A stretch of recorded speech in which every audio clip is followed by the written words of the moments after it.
So hi guys, previous వీడియోలో మనం extension మెథడ్స్కి ఒక ఎగ్జాంపుల్ అయితే చూసాము. ఇంట్రొడక్షన్ను ఎంప్లాయ్ క్లాస్ని ఎగ్జాంపుల్గా తీసుకున్నాం. సో ఈ వీడియోలో నేను ఒక స్ట్రింగ్ ఆబ్జెక్టు అలాగే జనరిక్ లిస్ట్కి కూడా జనరిక్ క్లాసెస్ కూడా మనం ఎక్స్టెన్షన్ మెథడ్ ఎలా ఇంప్లిమెంట్ చేస్తాం అనేది ఈ వీడియోలో అయితే చూద్దాం గైస్. సో ఇది మన ప్రీవియస్ వీడియోకి సంబంధించిన ఎగ్జాంపుల్ గైస్. మీరు అది చూడనట్టయితే సో ఆ వీడియో చూడండి, అప్పుడే మీకు ఎక్స్టెన్షన్ మెథడ్ అంటే ఏంటనేది, దానికి ఉన్న లిమిటేషన్స్ ఏంటనేది అర్థమవుతుంది. సో ఇప్పుడు నేను ఇక్కడ ఒక స్ట్రింగ్ వేరియబుల్ అయితే క్రియేట్ చేస్తున్నాను guys. So I'm already type that. So channel name. So if you see, ఈ ఛానల్ నేమ్ అనేది స్ట్రింగ్ ఆబ్జెక్టు. ఈ స్ట్రింగ్ ఆబ్జెక్ట్లో మనకి these are the methods are available actually. So ఈ మెథడ్స్ ఉన్నాయి. అయితే నేను ఒక కొత్త మెథడ్ రాయాలనుకుంటున్నాను. ఆ మెథడ్ అనేది మనం ఇచ్చిన ఇన్పుట్ని రివర్స్ చేయాలన్నమాట. అంటే ఈ ఏఎస్పీ ఫర్ యూ అనే దాన్ని ఏఎస్పీ ఫర్ యూటీని రివర్స్ చేయాలన్నమాట. సో దానికోసం నేనేం చేస్తానంటే ఈ మెథడ్ని రివర్స్ మై స్ట్రింగ్ అనే కొత్త మెథడ్గా మారుస్తాను. Reverse my string. అండ్ ఈ మెథడ్ అనేది స్ట్రింగ్ క్లాస్తో బైండ్ అవ్వాలి. So string is a internal class of C#. So string క్లాస్తో బైండ్ అవ్వాలి. అండ్ ఇక్కడ మనకి లాజిక్ని రివర్స్ చేయడానికి ChatGPTలోంచి నేను లాజిక్ తీసుకుంటున్నాను, ప్రొవైడింగ్ హియర్. సో మనకి రిటర్న్ టైప్. సో ఇది ఫైనల్గా స్ట్రింగ్ వాల్యూని రివర్స్ చేసిన స్ట్రింగ్ వాల్యూని రిటర్న్ చేస్తుంది అనమాట. సో ఇక్కడ ఇన్పుట్ అనేది పారామీటర్ నేమ్ మారుస్తున్నా. సో ఇప్పుడు చూసినట్లయితే డాట్ రివర్స్ మై స్ట్రింగ్ అనే మెథడ్ అనేది ఇప్పుడు మనకి స్ట్రింగ్ ఆబ్జెక్ట్లో కనపడుతుంది అనమాట. సో ఇది ఒక ఎక్స్టెన్షన్ మెథడ్. సో యార్ అనేది డౌన్ కొని అని కూడా ఎక్స్టెన్షన్ మెథడ్స్ గైస్. సో దీన్ని నేను ఇప్పుడు కాల్ చేశాను అనుకోండి. So print employee. సో ఇవి మనకు అవసరం లేదు, సో నేను డిలీట్ చేస్తున్నా గైస్. సో ఈ మెథడ్ అనేది మనకు ఒక వాల్యూని రిటర్న్ చేస్తుంది. సో వాల్యూని ఏదో ఒక దాంట్లో మనం గ్రాప్ చేయాల్సి ఉంటుంది, హోల్డ్ చేయాల్సి ఉంటుంది. So result. సో ఈ రిజల్ట్ని మనం ప్రింట్ చేద్దాం. Console dot right line. So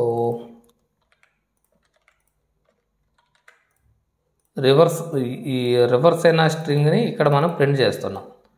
okay, now if you run this application you could see whether that string value is reversed or not.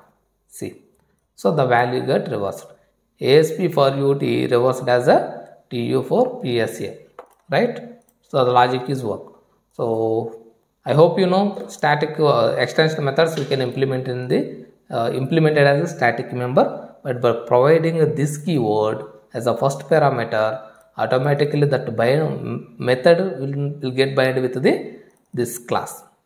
So మీరు ఏదైతే క్లాస్ ఇక్కడ ప్రొవైడ్ చేశారో ఆ క్లాస్తో ఈ మెథడ్ అనేది బైండ్ అవ్వడం అనేది జరుగుతుంది అనమాట. సో ఈ మెథడ్ అనేది ఈ క్లాస్లో ఉన్న ఇన్స్టాన్స్ మెథడ్ లాగా మనకు అపియర్ అవ్వడం జరుగుతుంది అనమాట.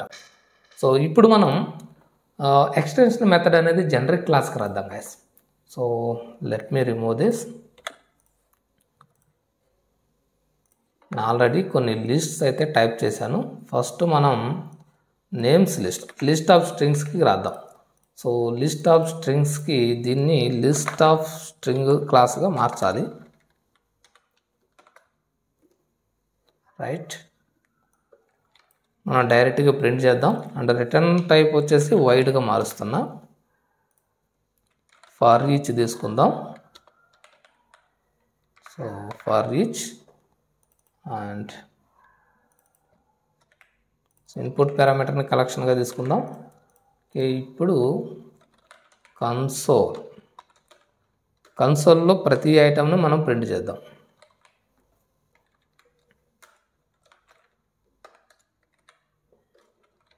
ఐటమ్. ఓకే, సో ఇప్పుడు ఏమవుతుందంటే ఈ let me make this method also print list items. So దీన్ని ప్రింట్ లిస్ట్ ఐటమ్స్గా మార్చేశాను. ఇప్పుడు ఈ ప్రింట్ లిస్ట్ ఐటమ్స్ ఏమవుతుందంటే ఈ లిస్ట్ ఆఫ్ స్ట్రింగ్స్కి బైండ్ అవుతుంది అనమాట. సో ఇక్కడ లిస్ట్ ఆఫ్ స్ట్రింగ్స్ ఆబ్జెక్ట్ ఉంది కదా. సో ఈ లిస్ట్ ఆఫ్ స్ట్రింగ్ అనేది generic list guys. So generic లిస్ట్లో ఏంటంటే I will show you generic list. Generic గురించి నేను సపరేట్ వీడియో అయితే క్రియేట్ చేస్తాను, you can watch that. So ఇప్పుడు ఈ జనరిక్ లిస్ట్ డాట్ చూసినట్టయితే మనకి ఆటోమేటిక్గా ఈ ప్రింట్ లిస్ట్ ఐటమ్స్ అనే మెథడ్ అనేది విజిబుల్ అవుతుంది అనమాట. Okay, so print items list items. Okay, so మనం ఎటువంటి పారామీటర్ అనేది పాస్ చేయాల్సిన అవసరం లేదు, ఎందుకంటే మనం డైరెక్ట్గా ఆబ్జెక్ట్తో కాల్ చేస్తాము. సో ఈ ఆబ్జెక్ట్ అనేది ఇక్కడ ఫస్ట్ పారామీటర్కి వస్తుంది, ఇందులో మనకి లిస్ట్ ఐటమ్స్ అయితే ఉంటాయి అన్నమాట. Okay, now you run this, debug చేద్దాం so that we can understand. So ఇక్కడ మనకి కలెక్షన్ ఆబ్జెక్ట్ అయితే రావడం జరిగింది. ఈ కలెక్షన్లో మనకి శ్రీనివాస్, రాజేష్ ఇట్లా 4 నేమ్స్ అయితే ఉన్నాయి. సో రన్ చేసామనుకోండి, డీబగ్ చేసామనుకోండి, ఇట్లా అన్నీ మనకి ప్రింట్ అవ్వడం జరుగుతుంది. సో F5 క్లిక్ చేస్తున్నా ఆటోమేటిక్గా మనకి you could see the list of names, right. So ఇప్పుడు ఇది నేను ఇక్కడ నెంబర్స్ లిస్ట్ కూడా తీసుకుంటున్నా. సో నెంబర్స్ లిస్ట్ తీసుకొని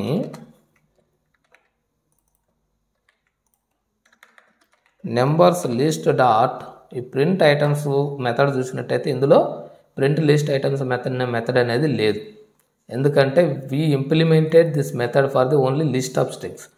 సో ఈ సేమ్ మెథడ్ అనేది మనకి లిస్ట్ ఆఫ్ నెంబర్స్కి, లిస్ట్ ఆఫ్ డెసిమల్స్కి, లిస్ట్ ఆఫ్ బూలియన్ వాల్యూస్కి, even list of custom data టైప్కి కూడా వర్క్ అవ్వాలి అంటే we have to turn this extension method into generic extension method guys. So let me mark this as a generic. So list క్లాస్ని provide చేస్తున్నాను. So this is a list of generic means you can pass any data type now.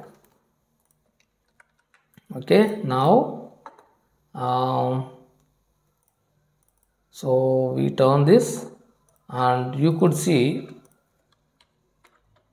print list items. So the extension method also appear for the list of integers, right. So if you run this application, first numbers list will get printed and names also will get printed. So let me debug this again. So first మనకి numbers list అయితే రావడం జరిగింది. So you could see the numbers list here. So దీన్ని run చేస్తున్నాం. So ఆటోమేటిక్గా రెండోది కూడా నేను F5 క్లిక్ చేయడం వల్ల 2 లిస్టులు కూడా ప్రింట్ అవ్వడం జరిగింది. ఇక్కడ మనకి నెంబర్స్ ప్రింట్ అయినాయి, అలానే నేమ్స్ లిస్ట్ కూడా ప్రింట్ అవ్వడం జరిగింది అనమాట.